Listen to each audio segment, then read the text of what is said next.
Assalamualaikum warahmatullahi wabarakatuh.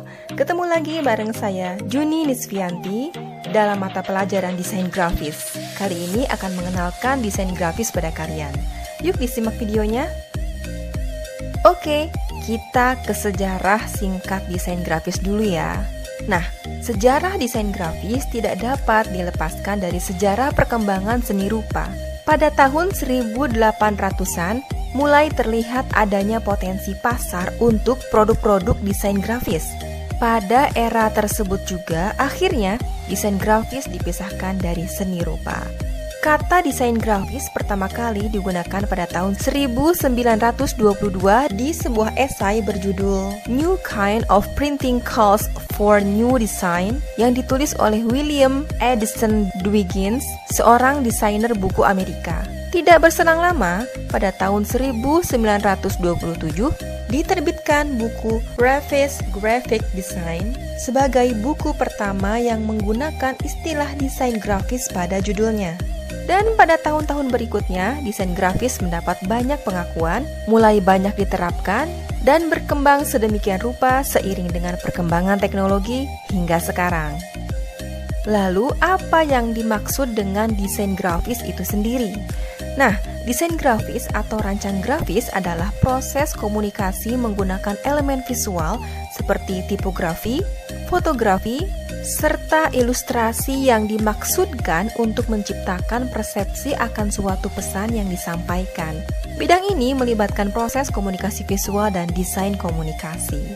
Sedang, desainer grafis adalah profesi atau orang yang membuat dan mengkombinasikan simbol, gambar, dan teks untuk membentuk representasi gagasan-gagasan dan pesan secara visual.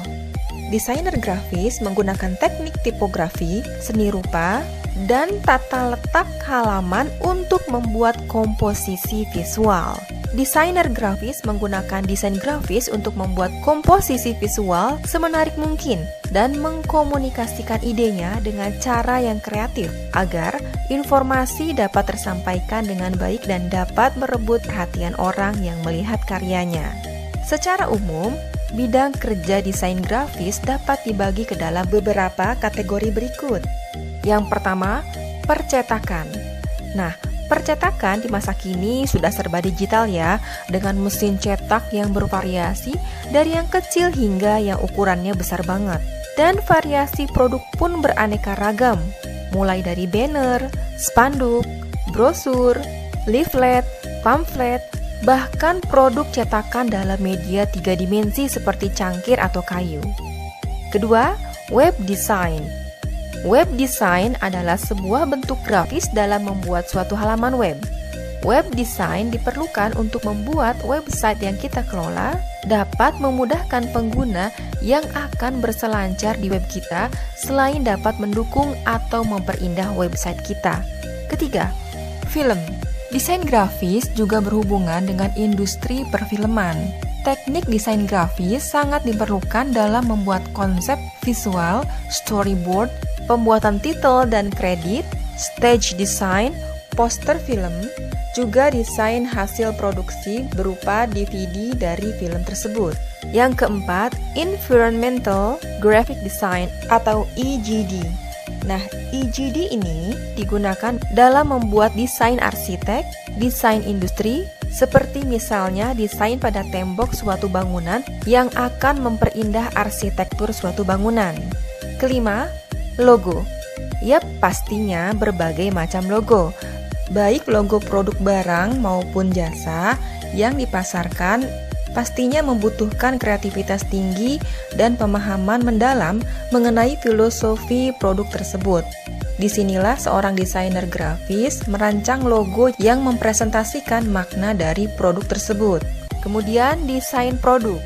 Desain grafis juga diperlukan dalam membuat desain suatu produk, baik desain packing atau packaging.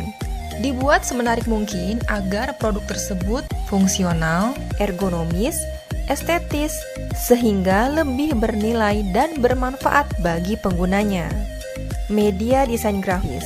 Apa aja sih alat yang digunakan oleh desainer grafis dalam membuat sebuah karya? Nah, peralatan yang digunakan oleh desainer grafis dalam membuat hasil karya desain grafis itu adalah ide, panca indera, alat gambar tangan, dan tentunya komputer. Semakin bagus grafis komputer yang dipakai, maka hasil desainnya pun akan semakin bagus. Kemudian untuk program pengolah grafis itu bermacam-macam ya, tergantung kebutuhan dan tujuan pembuatan karya.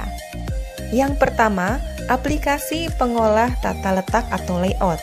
Program ini sering digunakan untuk keperluan pembuatan brosur, pamflet, buklet, poster, dan lainnya. Aplikasi yang termasuk kategori pengolah tata letak diantaranya Adobe FrameMaker, Adobe InDesign, Adobe PageMaker, Corel Ventura, Microsoft Publisher, dan Quark Express. Next, aplikasi pengolah vektor atau garis. Program yang termasuk kategori aplikasi pengolah vektor dapat digunakan untuk membuat gambar dalam bentuk vektor atau garis. Seluruh objek yang dihasilkan berupa kombinasi beberapa garis, baik berupa garis lurus maupun lengkung.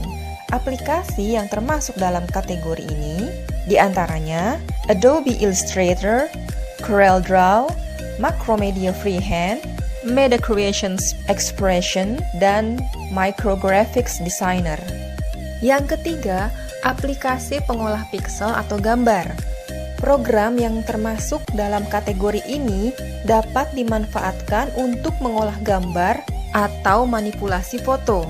Semua objek yang diolah dalam program-program tersebut dianggap sebagai kombinasi beberapa titik atau piksel yang memiliki kerapatan dan warna tertentu, misalnya foto. Adapun yang termasuk dalam aplikasi ini diantaranya Adobe Photoshop, Corel Photo Paint, Macromedia Express, Media Creations Painter, Media Creations Live Picture, KeyFX, dan Write Image. Keempat, aplikasi pengolah film atau video. Program yang termasuk kategori ini dapat dimanfaatkan untuk mengolah film dalam berbagai macam format. Pemberian judul teks juga dapat diolah menggunakan program ini. Dan yang termasuk dalam kategori ini diantaranya Adobe After Effects, Power Director, Showbiz DVD, ULED Video Studio, Easy Media Creator, Pinnacle Studio Plus, WinDVD Creator, dan Nero Ultra Edition. Yang terakhir, aplikasi pengolah multimedia. Program yang termasuk dalam kategori ini biasanya digunakan untuk membuat sebuah karya dalam bentuk multimedia berisi promosi, profil perusahaan, maupun yang sejenisnya, dan dikemas dalam bentuk CD maupun DVD. Multimedia tersebut dapat berisi film atau movie, animasi, teks, gambar, dan suara yang dirancang sedemikian rupa sehingga pesan yang disampaikan lebih interaktif dan menarik tentunya. Adapun yang termasuk dalam kelompok ini diantaranya Macromedia Authorware, Macromedia Director, Macromedia Flash, Adobe Animates, Ezedia, Hyper Studio, dan Ovation Studio Pro. Oke deh, mudah-mudahan sudah cukup ya saya mengenalkan desain grafis kepada kalian semua. Dan mudah-mudahan juga pembahasannya dapat dipahami dengan baik juga bermanfaat. Ketemu lagi di pertemuan berikutnya. Wassalamualaikum warahmatullahi wabarakatuh.